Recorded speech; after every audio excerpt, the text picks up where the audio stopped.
अशोक का नाम तो लगभग सभी जानते हैं, लेकिन क्या आप जानते हैं उसके पिता ने भी मौर्य साम्राज्य को बेहद शक्तिशाली बनाया था। आज जानेंगे मौर्य वंश के दूसरे शासक सम्राट बिंदुसार के बारे में। बिंदुसार मौर्य वंश के दूसरे शासक थे। यह चंद्रगुप्त मौर्य के पुत्र और अशोक के पिता थे। बिंदुसार का राज्याभिषेक लगभग 298 ईसा पूर्व में हुआ और इन्होंने लगभग 273 ईसा पूर्व तक शासन किया। बिंदुसार की माता का नाम दुर्वरा या दुर्धरा बताया जाता है, जबकि इनकी पत्नी का नाम सुभद्रांगी और धम्मा मिलता है।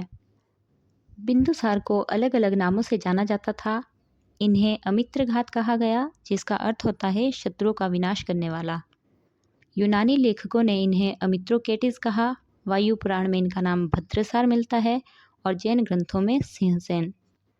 बिंदुसार के शासनकाल में तक्षशिला में 2 विद्रोह हुए और इन विद्रोहों का दमन करने के लिए बिंदुसार ने अपने पुत्र सुसीम और अशोक को भेजा था। कहा जाता है कि जनता राजा के खिलाफ नहीं बल्कि भ्रष्ट अधिकारियों के खिलाफ थी।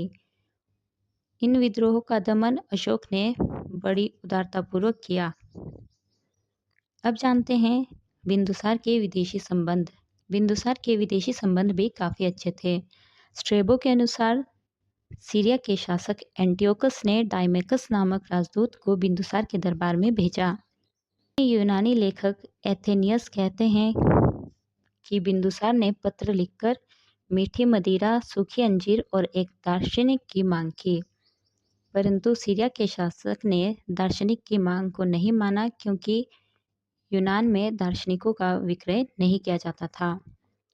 इसी प्रकार मिस्र के शासक फिलाडेल्फस ने डायोनीसियस को बिंदुसार के दरबार में भेजा।